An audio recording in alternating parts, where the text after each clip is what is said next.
করা হয় এবং নেত্র নিউজ সেটার একটা অনেক বড় অংশ ছিল। আমরা রিকোয়েস্ট করেছিলাম যে আমাদের সাথে ভিকটিমদের সাথে, যেহেতু কেউ পার্টিসিপেট করতে পারেনি, অনেকের পক্ষে অংশগ্রহণ করা সম্ভব ছিল না, গুম কমিশনের পক্ষে হয়তো অনেক মিডিয়াদেরকে নিয়ে যাওয়া সম্ভব ছিল না, এবং সেই ক্ষেত্রে তাসনিম খলিল ভাইকে এবং নেত্র নিউজকে আমরা আবেদন করেছিলাম, যে অনুরোধ করেছিলাম আমাদের সাথে তাদের গতকালকে যে এক্সপেরিয়েন্সগুলো করার জন্য সেটাও থাকবে, এবং পরবর্তীতে জাতিসংঘের যে তথ্য প্রতিবেদন আমাদের আজকের যে সেটা নিয়ে বিচার এবং আজকের আন্তর্জাতিক প্রেক্ষাপটে আমরা কোথায় সেই অবস্থাটা নিয়ে আলোচনা করবে রেজাউল নেলিম ভাই এবং তাসনিম ভাই। আমি অনুরোধ করছি তাসনিম ভাইকে শুরু করার জন্য। ধন্যবাদ। একটু বোমগুলো একটু সরাই দেন প্লিজ, মাঝখানে আসলে বেটার হতো।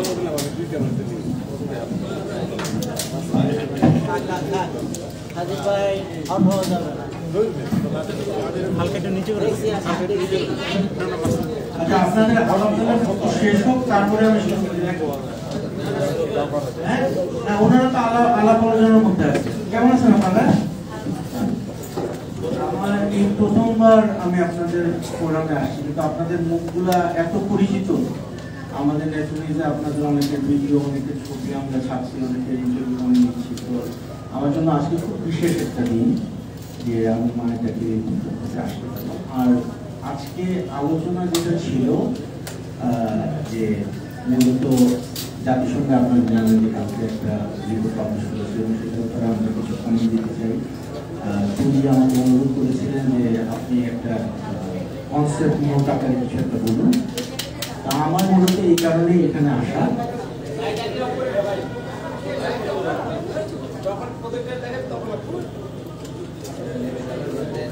তো এর মধ্যে কালকে যেটা হয়েছে সেটা হলো যে কালকে 3টা গোপন বন্দিশালায় আমাদেরকে অ্যাক্সেস দেওয়া হয়েছে।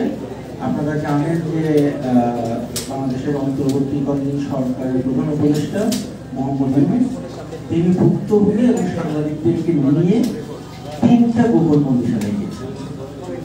আমি এখানে তুলির অনুরোধে আপনাদের ফ্যামিলিগুলোর জন্য কিছু ছবি আমি দেখাবো। আমি আশা করি এখানে কোনো বাচ্চা কেউ নাই, হ্যাঁ, থাকলেও আমি একটু গার্ডিয়ান থেকে বলবো একটু জিনিসটা তাদের সুপারভিশনে রাখতে। কিছু ছবি বেশ ভয়ঙ্কর বা খুবই ডিস্টার্বিং।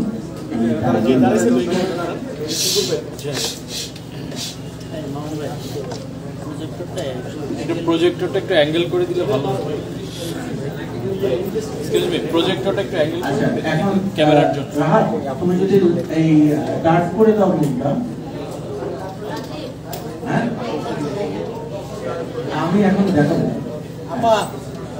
এর আগে আমি একটু বলি, এখানে অনেকগুলো ছবি আছে যেগুলো 3টা ভিন্ন ভিন্ন বন্দিশালা ছবি।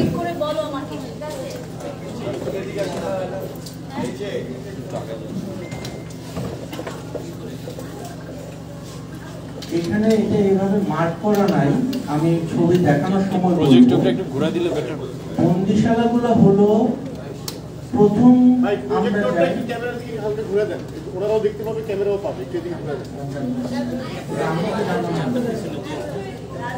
হ্যাঁ, ঠিক আছে, ঠিক আছে। ওকে, থ্যাংক ইউ, থ্যাংক ইউ। এই বাংলাদেশ টাইমস সামনের ফোনটা একটু দিয়ে দিন। হ্যাঁ, ওয়েস্টার্নটা একটু দিয়ে দিন। এটা এটা হ্যাঁ, পুরোটাই দিয়ে দিন, দিয়ে দেন আমার কাছে দিয়ে দিন। দিকে পাবো।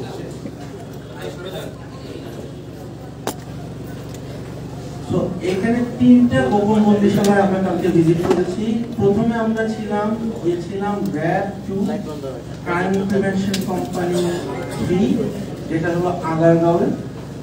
তারপরে আমরা যেখানে গিয়েছি সেটা হলো DGFI এর অফিসিয়াল নাম হলো জয়েন্ট ইন্টারভেনশন সেল, যেটা সাংকেতিক নাম কোড নেম হলো আয়নাঘর।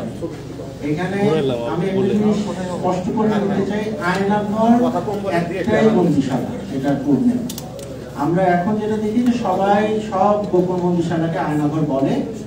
এটা একটা হয়তো প্রতীকী অর্থে ব্যবহার করা যায়, কিন্তু আয়নাঘর বলতে আসলে আমরা যেটা নিউজে রিপোর্ট করেছিলাম 2022 সালে, সেটা ওই জেএসসিতেই আমরা রিপোর্টটা করেছিলাম। যখন আমি আয়নার ঘর বলবো আমি স্পেসিফিক্যালি ডিজিএফআই এর ওই ফ্যাসিলিটিটার কথাই বলছি। আর আপনারা যদি এই ছবিগুলো ব্যবহার করেন, এখানে সাংবাদিক ভাইরা আছেন, আপনারা আমাদেরকে বলবেন যে সূত্র মেট্রো নিউজ, কারণ এখানে কিছু লিগ্যাল ইস্যুস আছে। আমি কপিরাইটের কথা বলতেছি না, আমাদের প্রতিটা ছবি আমরা ভেরিফাই করি এবং এটা আমাদের নিজেদের সংগৃহীত, যেহেতু আমাদের একটা ফরেনসিক অ্যানালিসিসও আছে। তো আপনারা যেন ভবিষ্যতে কখনো কোনো আইনি ঝামেলায় না পড়েন, এই জন্য মেট্রো নিউজকে ক্রেডিট লাইনও যদি আপনারা দেন তাহলে এটা আপনাদের জন্য সুবিধা হবে। আচ্ছা, আমি প্রথমে যে ছবিটা দিয়ে শুরু করি, এখানে আপনারা দেখতে পাচ্ছেন যে একজন ব্যক্তি মাটিতে বসে আছে।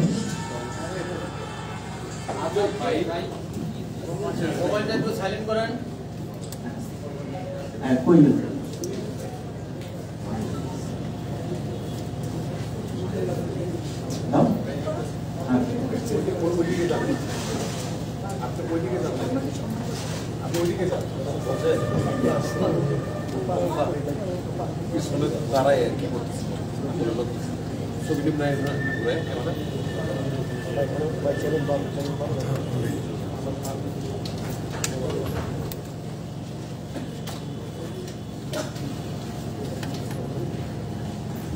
লাইটগুলো দেন।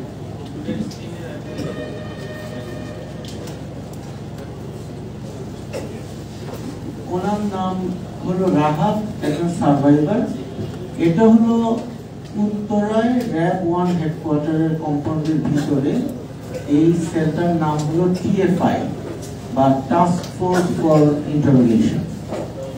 এটা হলো আমরা যেটাকে আয়নাঘর বলি জিআইসি, এটা থেকেও ভয়ঙ্কর, বাংলাদেশের সবচেয়ে ভয়ঙ্কর টর্চার চেম্বার এবং বন্দিশালা হলো টিএফআই, যেটার ব্যাপারে বেশ অনেক আগে ব্রিটেনের গার্ডিয়ান পত্রিকায় আমাদের সহকর্মী ইয়ান কবিন এবং ফারিয়া করিম রিপোর্ট করেছিলেন। এই প্রথমবারের মতো আমরা এই টিএফআইতে গেলাম এবং দেখলাম। তো এখানে আপনারা দেখছেন যে ডক্টর মোহাম্মদ ইউনুস আছেন, তারপরে গুম কমিশনের নামিলা ইদ্রিস উনি আছেন এবং তাদেরকে দেখাচ্ছেন কিভাবে তাকে মাটিতে বসিয়ে রাখা হতো। এটাকে বলা একটা স্ট্রেস পজিশন, কিভাবে তাকে মাটিতে বসিয়ে এইভাবে নিয়ে যেতে পারবে। নেক্সট ছবিতে যাও। এটা হলো তোমার ইয়েটা ভিউটা ঠিক নাই, বুঝছো, এই ডিস্টোর্টেড হয়েছে। আসলে এটা হলো এই সেই আয়নাঘর যেটা আপনারা অনেকেই শুনেছেন। এটা আয়নাঘরের একটা বিশেষ একটা সেকশন, যেখানে আপনারা ওই ভিতরে, আমি জানি দেখতে পাচ্ছেন কিনা, আসিফ মাহমুদ বর্তমানে যিনি উপদেষ্টা, তিনি এটা ঘুরে দেখছেন এবং তিনি আমাদেরকে পরে যেটা জানান যে উনি ওইখানে গিয়ে বুঝতে পেরেছেন যে তাকে যখন জুলাই মাসে ধরে নিয়ে যাওয়া হয় অভ্যুত্থানের সময়, তখন তিনি এখানেই ছিলেন, কিন্তু আগে তিনি এটা জানতেন। মানে আমাদের সাথে কথা বলতে বলতেই তিনি রিয়েলাইজ করেন যে তিনি এখানে আগে বন্দী ছিলেন। এটা হলো আয়নাঘরের সেই করিডোর এবং কয়েকটা সেল। এইটা নিয়ে অনেক কথাবার্তা হচ্ছে, আমি এটা ক্লিয়ার করতে চাই। এটা সম্ভবত প্রেস সেক্রেটারি শফিকুল আলম বলেছিলেন যে এটা একটা ইলেকট্রিক চেয়ার। আমি ওনাকে এটার ব্যাপারে বলার পরে উনি এটা ওনার ফেসবুক স্ট্যাটাসটা উনি সংশোধন করেছেন এবং এটা নিয়ে অনেক ভুল বোঝাবুঝি, মিসআন্ডারস্ট্যান্ডিং হচ্ছে। এই জন্য আমি ছবিটা বিশেষ করে দেখাচ্ছি আপনাদেরকে। এটা হলো র্যাব 2 CPC 3 আগারগাঁও, যেটা এটা আয়নাঘরের ছবি না। এখানে যে চেয়ারটা আপনারা দেখছেন একটা বিশেষায়িত একটা টর্চার ডিভাইস, এটা ইলেকট্রিক চেয়ার না। আপনারা যদি একটু ছবিটা খেয়াল করেন, যে দিকে দেখবেন একটা সিলিন্ডার আছে এবং উপরে এটা পুরোটা মেটাল দিয়ে বানানো। একজন মানুষকে এখানে বসিয়ে মাথা প্রথমে বাঁধা হয়, হাত বাঁধা হয়, স্ট্র্যাপটা আমি হয়তো একটা ছবিতে পরে আছে, পা বাঁধা হয় এবং তাকে খুব জোরে ঘোরানো হয়, অনেক অনেক অনেক জোরে ঘোরানো হয়। এবং এইটা কোনো ইলেকট্রিক শকের জন্য এই চেয়ারটা ব্যবহার করা হয় না। হ্যাঁ, এটাকে আমরা যেটা বলি রিভলভিং চেয়ার বা স্পিন চেয়ার। এটা পাওয়া গেছে আগারগাঁওয়ের র্যাব 2 CPC 3। নেক্সট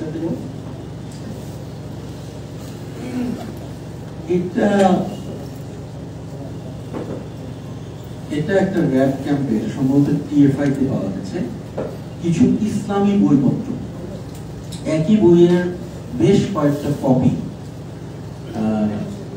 জড়ো করে রাখা।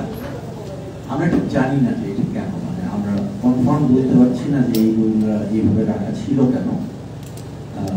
এখন বিভিন্ন স্পেকুলেশন আছে, এটা আমি কনফার্ম করতে চাই না, বাট সম্ভবত এই যে বিভিন্ন সময় অভিযানের পরে বা যাদেরকে গুম রাখা হয় তাদেরকে যখন আমরা অনেকেই জানি, আপনারা অনেকভাবে এটা জেনেছেন যে পরে বলে যে এরা জিহাদি বই পাওয়া গেছে বা ইউটিউবের দাবি করা হয়, সম্ভবত এটা একটা স্পেকুলেশন, এটা কনফার্ম।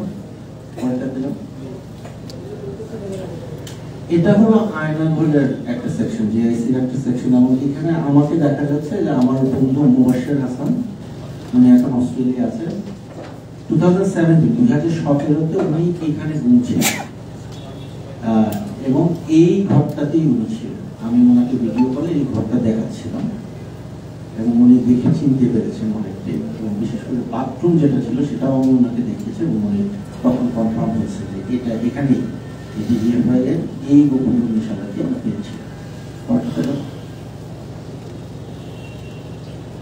এখানে র্যাব 2 CPC 3-তে নাবিলা ইদ্রিস ডক্টর মোহাম্মদ ইউনূসকে কিছু একটা বোঝাচ্ছেন। পরে এটা হলো টিএফআই এর একটা শট, আপনারা ঠিক কি দেখছেন কিনা আমি জানি না। আমার মূলত এই ছবিটা এখানে দেখাচ্ছি এই কারণে,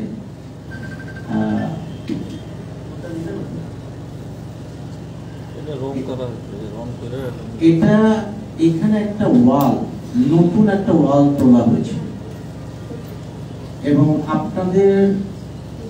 আমি আপনাদেরকে যেটা মানে একটা মেসেজ আমি আপনাদেরকে দিতে চাই যে গুম কমিশন খুবই তাদের সর্বোচ্চ চেষ্টা করছে এই গোপন বন্দিশালাগুলো কোথায় আছে কিভাবে আছে সেটা বের করতে, কিন্তু এই কাজটা আমাদের জন্য সহজ হচ্ছে না। এখনো অনেক প্রপাগান্ডা আমরা দেখি যে 6 মাস হয়ে গেল, 7 মাস হয়ে গেল, আয়নাঘর ঘর কেন দেখলাম না, এটাকে আরো আদৌ আছে কিনা।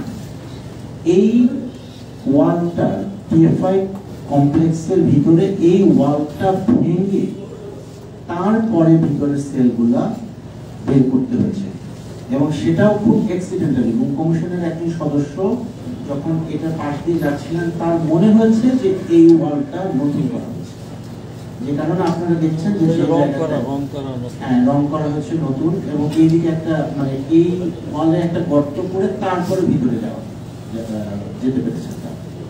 তো যে কারণে এই বিষয়টা তদন্ত করতে কমিশনের অনেক মানে অনেক কষ্ট হচ্ছে এবং এখনো তারা চেষ্টা করে যাচ্ছে, এবং এটা একটা প্রমাণ যে কিভাবে তারা চেষ্টা করছেন এই গোপন সেল যেগুলো আছে সেগুলো বের করতে। এটা হলো ডিজিএফআই আয়নাঘর যেটা আমরা বলি, সেটা 2 তলায়। এটা হলো তাদের অফিসগুলো এখানে ছিল, মানে যে অফিসাররা মানুষকে বন্দি করে রাখা হতো নিচের তলায়, আর উপর তলায় তাদের অফিসগুলো আছে। তো একটু এটা হলো র্যাব 2 CPC 3 এবং এটা এই রাস্তাটা দিয়ে ওই যে একেবারে পিছনে আপনারা যে লাল একটা গেটের মতো দেখছেন, এখানেই ছিল ওই গোপন যে সেলগুলা, এটা ছিল ওইখানে, এবং র্যাবের সাধারণ সৈনিকরা ওইদিকে যেতে পারছে না, শুধুমাত্র ওই বন্দিশালার যারা দায়িত্বপ্রাপ্ত ছিল তারাই ওইদিকে যেত।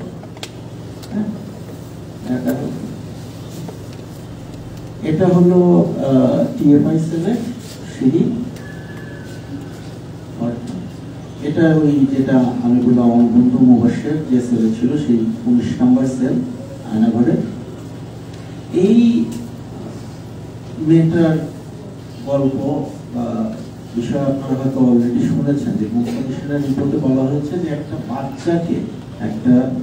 বাচ্চাকে তার মায়ের সাথে তুলে নিয়ে যাওয়া হয়েছিল এবং তাকে ছেড়ে দেওয়া হলো, তার মাকে এখন পাওয়া যায় নাই। এনার নাম হলো আলিয়া, এনার বয়স এখন 18-এর বেশি।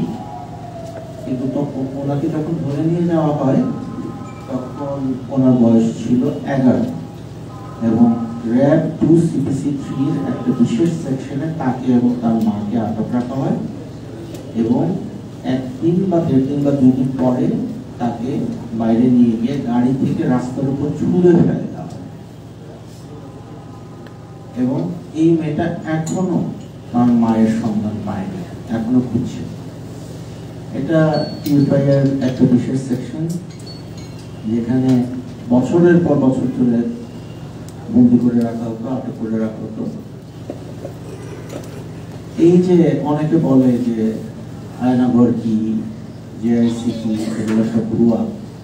এই যে এটা হলো জয়েন্ট ইন্টারোগেশন সেল বা জেআইসি বা আয়নাঘরের অফিসার ইনচার্জ, ওনার একটা রুম, ওনার একটা অফিস ছিল এই বিল্ডিং এর দ্বিতীয় তলায়, এই সেই অফিস।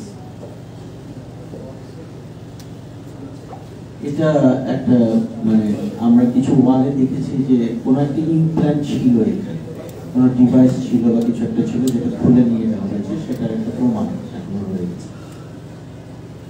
সেম এখানেও অনেকগুলা ডিস্টরশন করা হচ্ছে, অনেক কিছু চেঞ্জ করা হয়েছে, অনেক কিছু ভেঙে ফেলা হচ্ছে, সেটার একটা নজির এখানে আছে। এই যে এই ছবিটাতে আপনারা হয়তো দেখবেন যে জানালাগুলোতে এখনো ইট দিয়ে সারতে পারে, মানে তারা এই পুরো রুমটা, এটা আয়নাঘরের একটা সেল, কিন্তু তারা মানে এটাকে অনেকভাবে মডিফাই করার চেষ্টা করতেছে। এবং আমরা যখন দেখেছি এই কাজগুলো এখন অনেক কাঁচা, মানে একেবারে রিসেন্ট টাইমে করা হয়েছে। তো এটা স্পষ্টই একটা বার্তা দেয় যে এই গোপন বন্দিশালাগুলোতে অনেক ধরনের মডিফিকেশন করা হয়েছে এবং এখনো করার চেষ্টা হচ্ছে। এটা একটা, আমি জানি না আপনারা ছবিটা ঠিক মতো দেখতে পাচ্ছেন কিনা, এখানে লেখা আছে যে এই বৃক্ষটি রোপণ করেছেন মেজর জিয়াউল আহসান। মেজর জিয়াউল আহসান হলো এখন যিনি জেনারেল জিয়াউল আহসান, উনি 2009 সালে র্যাব 2 থেকে তার উত্থান শুরু। এটা একটা হিস্টোরিক্যাল ছবি ওই জন্য যে ওই সময় র্যাব 2 তিনি একটা গাছ লাগিয়েছিলেন, সেটা এখন বেশ বড় হয়েছে। ব্যারিস্টার মীর আহমেদ বিন কাসেম তিনি আমাদের কাছে বর্ণনা করছেন কিভাবে তাকে একটা ছেলে তিনি 8 বছর ছিলেন, কিভাবে তাকে প্রায় সারাক্ষণ মাটিতে বসে থাকতে হতো, হাতে হ্যান্ডকাফ এবং চোখে তার কাপড় বাঁধা থাকতো। উনি 8 বছর পরে 2024 সালে গণঅভ্যুত্থানের পরে তিনি মুক্ত হন। আরেকটা জিনিস হলো যে আয়নাঘরের অনেক বন্দীদের সাথে, সার্ভাইভারদের সাথে আমাদের কথা হয়েছে এবং তারা বারবার বলেছেন যে তাদের রুমে, সবার রুমে না, কারো কারো রুমে কাঠের চৌকি ছিল। আমরা যখন আয়নাঘরে গেলাম, আমরা কিন্তু নিচের তলায় কোনো রুমে আমরা কোনো চৌকি দেখিনি।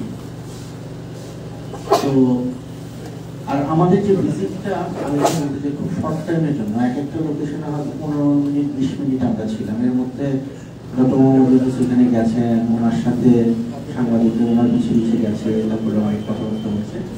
তো এখানে যেটা হয়েছে যে আমরা শেষ পর্যন্ত আয়নাঘর থেকে বের হয়ে আসবে 5 মিনিটের মাথায় আমরা 2 তলায় যেতে পারি এবং তখন আমরা আবিষ্কার করি যে এইখানে অনেকগুলো চৌকি রাখা, সম্ভবত ওই নিচের তলার চৌকিগুলোই 2 তলার অফিস ব্লকে এনে রাখা হয়েছে। আপনারা এখানে অনেক সার্ভাইভার আছেন বা কথাবার্তা শুনেছেন বা যারা আয়নাঘরের বন্দি প্রতিবেদনটা দেখেছেন তারা নিশ্চয়ই জানবেন যে অনেক বন্দি বিকট শব্দে এক্সস্টেড কথা বলেছে। এইরকম অনেক, এই ছবিতে বোঝা যাচ্ছে না, এই এক্সস্টেড বিশাল, মানে প্রায় জেট ইঞ্জিনের মতো বিশাল বুঝতে হবে। হ্যাঁ, তো এই ফ্যানগুলা বিকট শব্দে আয়নাঘরে চলছে। এটা হলো র্যাব 2 CPC 3 একটা সেল, একটু বাইরে থেকে পরে যান। এটা হলো সেই TFI এর গেট এবং আমরা যতদূর জানি যে তুলির ভাই সাকিবুল ইসলাম সুমনকে টিএফআইতে সম্ভবত নিয়ে রাখতে হয়েছিল। এবং আরেকটা জিনিস যেটা কনফার্ম আমরা জানি যে ইলিয়াস আলীকে গুম করার আগে দিনার এবং জুনায়েদ বলে দুজনকে গুম করা হয়েছিল, তাদেরকে প্রথমে এই টিএফআই সেলে নিয়ে আসা হয়েছিল এবং এই সেই সেলের এই সেই কম্পাউন্ডের টিএফআই কম্পাউন্ডের ইয়েলো গেট এবং এটা মানে র্যাব 1 এর ভিতরে একেবারে ভিতরে না ঢুকে গেলে কেউ এই গেটটা দেখতেই পাবে, এটা এক। আর র্যাব 1 এর যে অফিসাররা আছেন এই কমপ্লেক্সের ভিতরে তাদেরও কোনো প্রবেশাধিকার নেই বা ছিল না। এটা সবসময়ই র্যাব হেডকোয়ার্টারের আওতাধীন ইন্টেলিজেন্স উইং সেটার আওতাধীন ছিল। পরেরটা থেকে আপনারা দেখছেন যে কিভাবে, এটা আয়নাঘরের একটা ছবি, আপনারা দেখছেন যে কিভাবে সবকিছু ভেঙে ফেলা হয়েছে।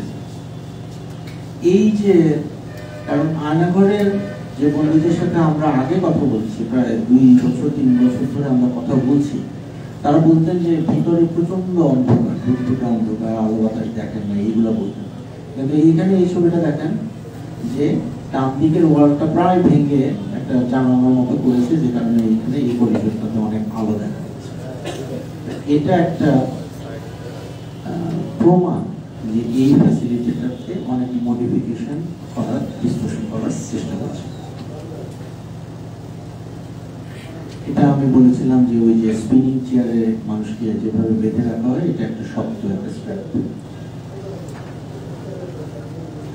আমি এই ছবিটা আমি জানি না এটা কিভাবে বর্ণনা করবো। র্যাব 1 টিএফআই এর একটা সিঁড়ির নিচে এই এখানে 5-6টা 7টা হবে ম্যাক্সিমাম, একেবারে সিঁড়ির নিচে এই সেলগুলা খুঁজে পাওয়া গেছে এবং সেটাও খুব অ্যাক্সিডেন্টাল। সেটা হলো যে যখন তদন্তকারীরা যখন সেখানে যান, তারা একটা ওয়ালে ইটের যে প্যাটার্ন সেটা দেখে তাদের মনে সন্দেহ জাগে যে এখানে এই একটা ওয়ালের একটা অংশের ইটের সাথে অন্য অংশের ইটের কোনো বিল্ডিং, এই জন্য তারা এই জায়গাটা ভাঙে। এখানে যে কোনো সেল থাকতে পারে এটা মানে কারো পক্ষে বোঝার কোনো উপায় নেই। এবং এইখানে এক একটা সেল আমি নিজে আমার 5 মিনিটে দেখেছি, 3 পায়ের বেশি হবে, একেবারে ছোট জায়গা, একেবারে ছোট জায়গা। এইখানে মানুষকে রাখা হতো, তাকে রাখা হতো, কতদিন ধরে রাখা হতো আমাদের কোনো আইডিয়া নাই। কারণ এখান থেকে বের হয়ে কেউ কোনো তার সাথে কখনো কথা বলেনি। এখনো এটা তদন্ত আছে, বাট এই জায়গাটা হলো একেবারেই ছোট।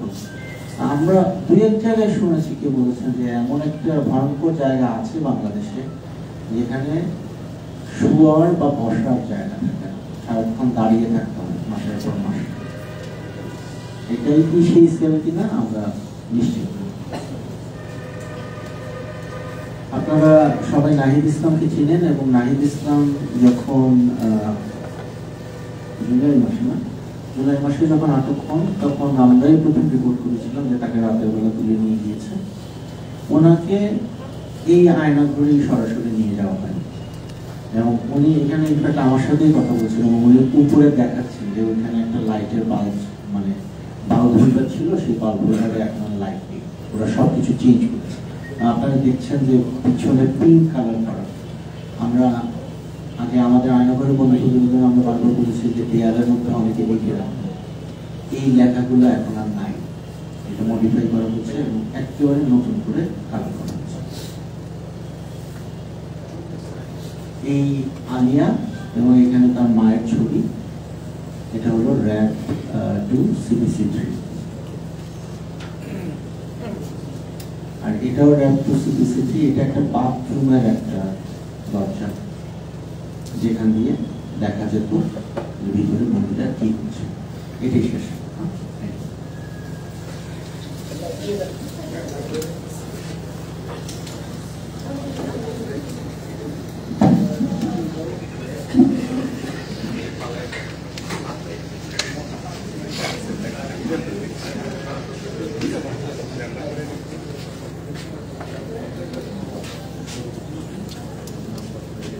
আমি যেটা প্রথমে বলছিলাম যে আমাদের আজকে আমার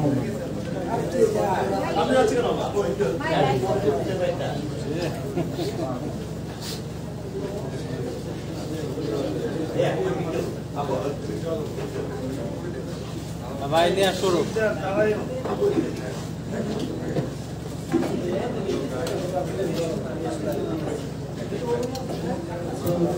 যে কারণে আজকে আমাকে আসলে প্রথমে আমন্ত্রণ জানিয়েছিলেন, আমি এখন সেই এজেন্ডা আইটেম যাই।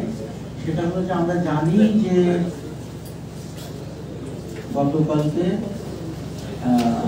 জাতিসংঘের মানবাধিকার সংস্থাতে তাদের ফ্যাক্ট ফাইন্ডিং রিপোর্টটা প্রকাশ করা হয়েছে এবং আমরা এটার ব্যাপারে আমরা কি মনে করি সিভিল সোসাইটি অর্গানাইজেশন হিসাবে বা যারা বাংলাদেশে মানবাধিকার সমস্যা নিয়ে আমরা যারা কথা বলছি তারা আমরা আসলে কি দাবি করছি, বা আমরা আসলে কি দাবি করতে পারি বা আমাদের পরবর্তী স্ট্র্যাটেজিটা কি হতে পারে।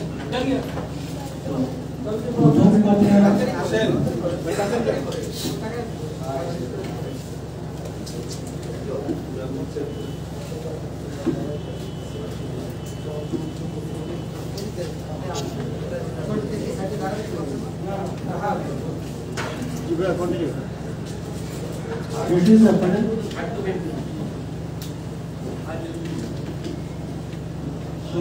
প্রথমেই হলো যে আমরা জাতিসংঘের এই রিপোর্টটাকে আমরা স্বাগত জানাই।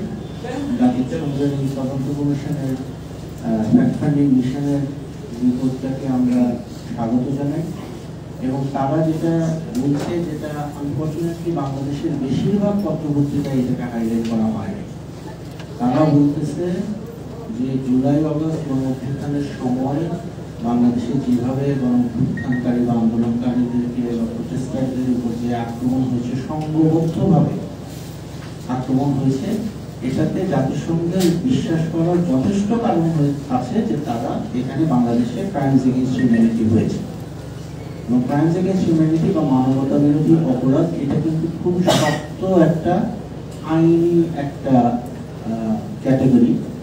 সেক্ষেত্রে জাতিসংঘের কথা হলো যে তারা আরো এই যে এখানে ক্রাইমস এগেইনস্ট হিউম্যানিটি হয়েছে এটা কনফার্ম করার জন্য আরো তদন্ত প্রয়োজন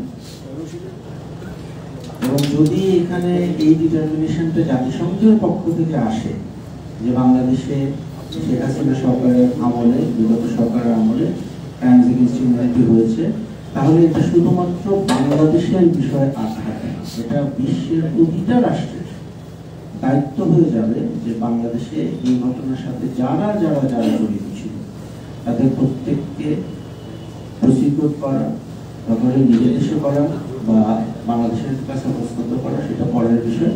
কিন্তু আমরা মনে করি যে বাংলাদেশের মানবাধিকার কর্মীদের জন্য এবং বিশেষ করে ভিকটিম ফ্যামিলিগুলোর জন্য, সার্ভাইভারদের জন্য, ভিকটিমদের জন্য এটা খুবই গুরুত্বপূর্ণ যে জাতিসংঘকে তার যে ফ্যাক্ট ফাইন্ডিং মিশন সেটা এক্সপ্লেন করতে বলা হবে, এটা বাংলাদেশ সরকার থেকে বলতে পারে যে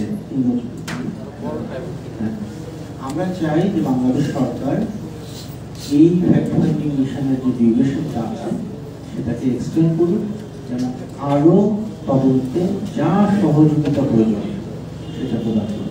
এখানে একটা খুব গুরুত্বপূর্ণ জিনিস হলো যে এই প্রথমবারের মতো কিন্তু আমরা বাংলাদেশে জুলাই আগস্ট মাসে যা যা হয়েছে তার একটা খুব কম্প্রিহেন্সিভ একটা ওভারভিউ আমরা পেয়েছি এবং এই প্রথমবারের মতো একেবারে সিস্টেম্যাটিক্যালি প্রতিটা জায়গায়, প্রতিটা টপিককে, প্রতিটা বাহিনীকে ধরে ধরে ধরে ধরে জাতিসংঘ বলেছে যে এখানে এই ভায়োলেশনগুলো হয়েছে।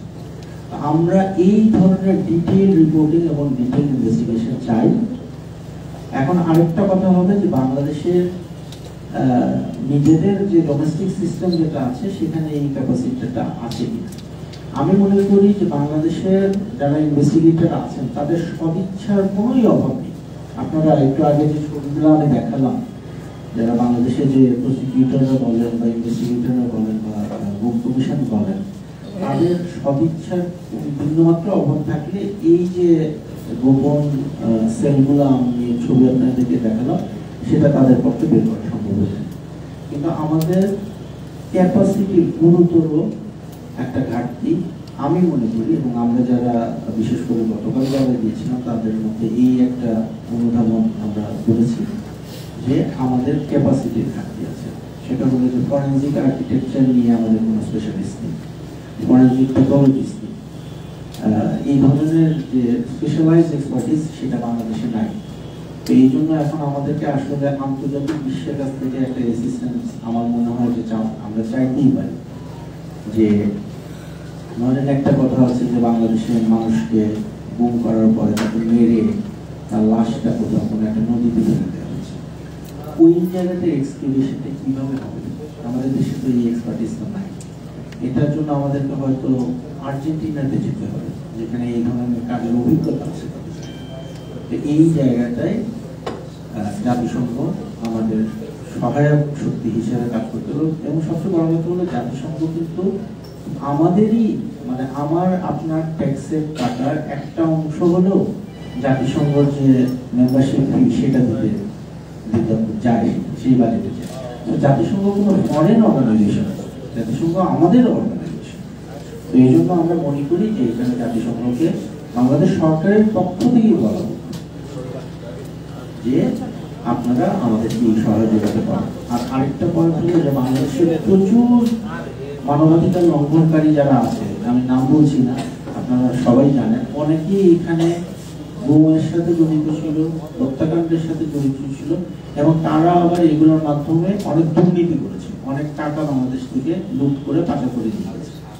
এই টাকাগুলো ফেরত আনার জন্য বাংলাদেশের জাতিসংঘের একটা সহায়তা প্রয়োজন হবে, এবং সেই জন্য আমি মনে করি যে এই জায়গাটায় সরকার কাজ করতে পারে। আর যেটা আমি বললাম এর পরবর্তী স্টেপগুলো কি হতে পারে, সেটা ডেফিনেটলি আমাদের মানবাধিকার সংগঠনগুলো সবার একসাথে বসতে হবে এবং আমাদের নিজেদের মধ্যে কথা বলতে হবে। আমি যেটা সবচেয়ে গুরুত্বপূর্ণ মনে করি সেটা হলো যে পাবলিকের কাছ থেকে একটা দাবি আসতে হবে। এই মুহূর্তে আপনারা কি মনে করেন? যে আপনারাও যদি মনে করেন যে হ্যাঁ আপনাদের স্বজনকে ফিরে পাওয়ার জন্য সরকার থেকে জাতিসংঘের সহায়তা চাওয়া হোক, এক্সপার্টদের জন্য জাতিসংঘের সহযোগিতা চাওয়া হোক, তাহলে আমার মনে হয় যে মোহাম্মদ ইউনূসের সরকার সেটা মেনে নেবেন এবং এই বিষয়ে তারা সঠিক পদক্ষেপটা নেবেন। তো আমি আসলে এই কোয়েশ্চেন এন্ড আনসার সেশন বা কমেন্ট সেকশন একটা থাকলে আপনারা কেউ যদি কিছু বলতে চান আমি সেটাও শুনতে চাই। আমার আসলে আর বেশি কিছু বলার নেই, আমি এখন কমেন্টের জন্য রেজাকে আমি হেল্প করব।